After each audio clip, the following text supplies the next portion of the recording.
11-year-old, I decided to do something for children. And I realized that many of the children leave school because their parents are not able to afford the textbooks, and textbooks were very expensive, and the fees was also very expensive. So I decided with my friends and collected some money, and then we have rented a rickshaw, a hand puller, in fact, not the rickshaw. And the day when the results were declared in my town, and the children were going to the next grade, I thought that all their books are going to be wasted. So why not we collect the old books, used books, so that these books could be given to other children who are needy. So at the age of 11, me and my colleagues has created a book bank. We have been able to collect more than 2,000 books in few hours. But the difficulty was that we don't know about those books. But finally, the book bank was created. That was the beginning of my work. Malala. Malala has brought 5 friends with her today.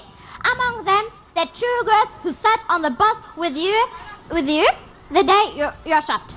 La oss gi dem en stor applaus, folkens! Welcome! Malala, the next question is for you. After being shot in such a dramatic way, how did you find the strength and courage to continue your work? Thank you so much to all of you. I'm really happy and excited that we have this young generation, people, children, and you have given me so much energy. You know, like, it's more than the Red Bull. So you have given me a lot of energy. And I'm feeling so excited that I just want to just enjoy and stay with you. But I'm really excited that my friends are here with me. My friends from Syria, my friends from Nigeria, friends from Pakistan. And they are standing up for their rights. Because you might not know, but there are so many girls who cannot go to school. There are so many boys who cannot go to school. They have never dreamed of any iPad, any PlayStation, any Xbox. The only thing they dream of is a school, is a book, and is a pen. So I have brought them here with me so you can hear their voice. So you can hear their voice. All they are asking is education, is quality education, is school. And I'm really happy that this will help us to raise the voice of those millions of children who are deprived of education. And it would be quite surprising for you to know, but there are 66 million girls who are deprived of their education. So if you want to go forward, if you want to achieve success, if you want to develop, then we have to take care of each other. If here children are going to school, then we need to think about other countries' children as well.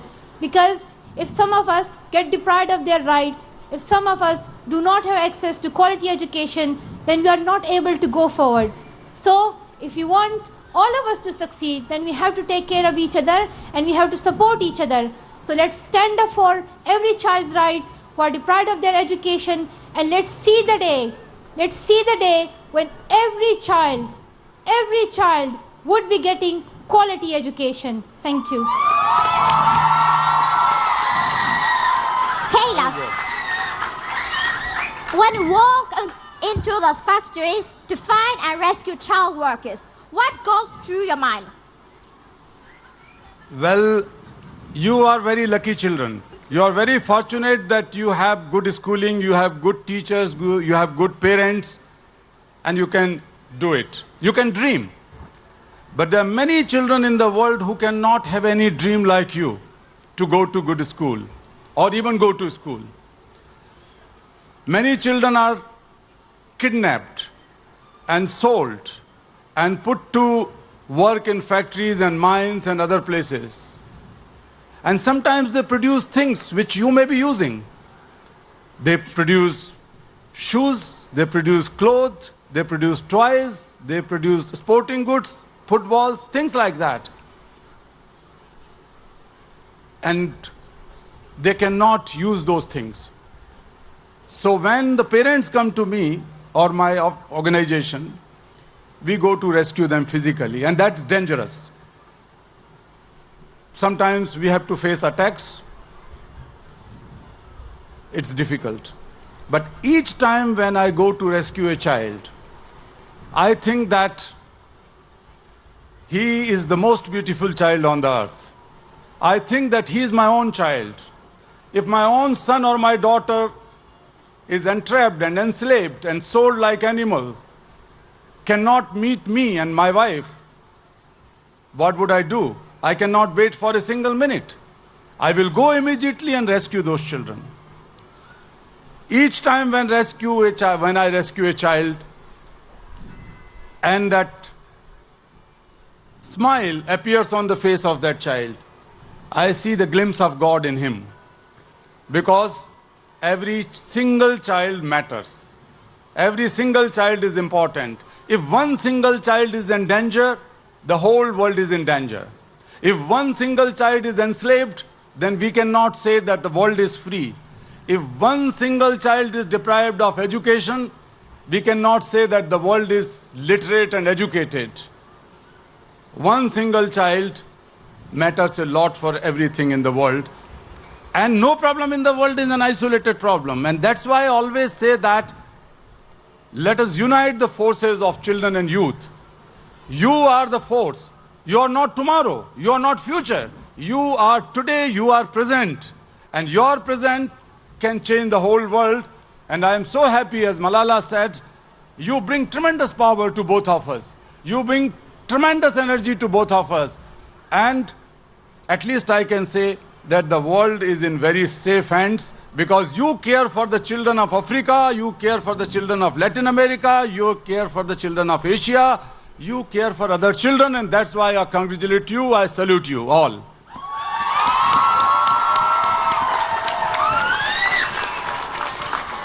And Malala, like us, you're still a child. You represent children's voices. What is it like to speak to the whole world? Were you very nervous the first time?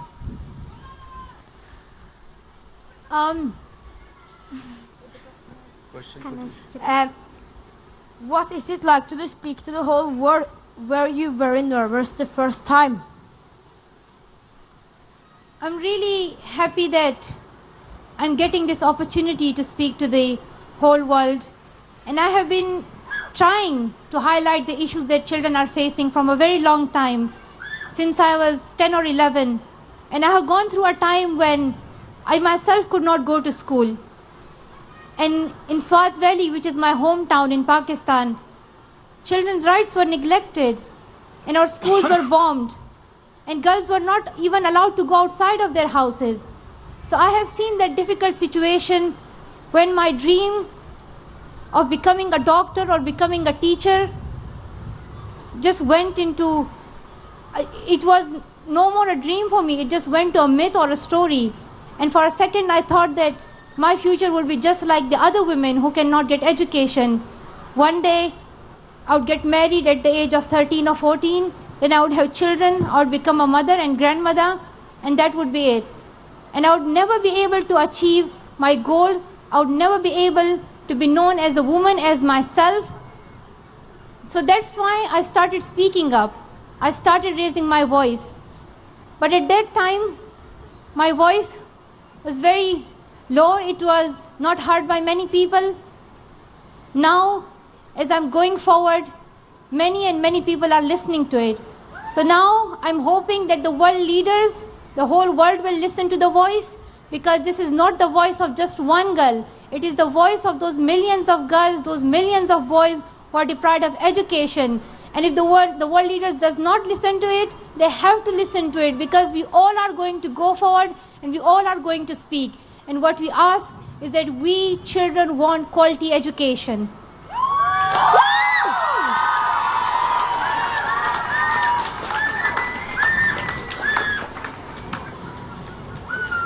In addition to the t-shirts, you have an extra special gift for you. The winner of Norway Got Talent, Angelina Jordan, is going to sing for you.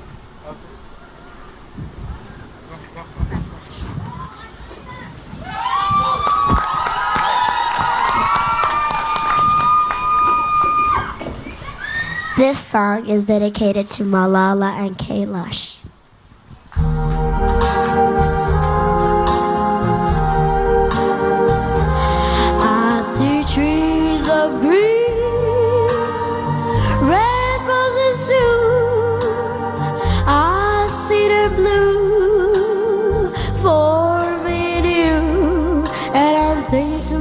myself, what a wonderful world.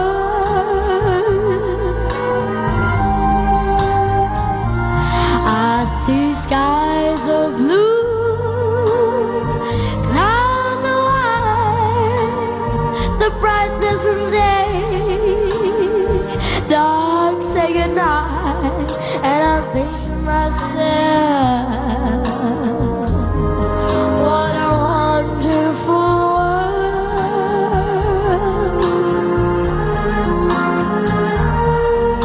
The color rainbow, so pretty in the sky, are also other faces of people going by. I see friends shaking hands, say, how do you do? They really say, I love you. I heard baby cry hours ago. They don't.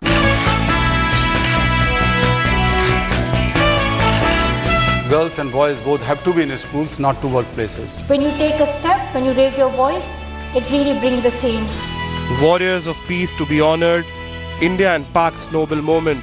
All the Nobel laureates who are in town right now for the Nobel Peace Prize ceremony are impressed by the warmth of people around here. Watch every detail of this historic event with headlines today in Oslo.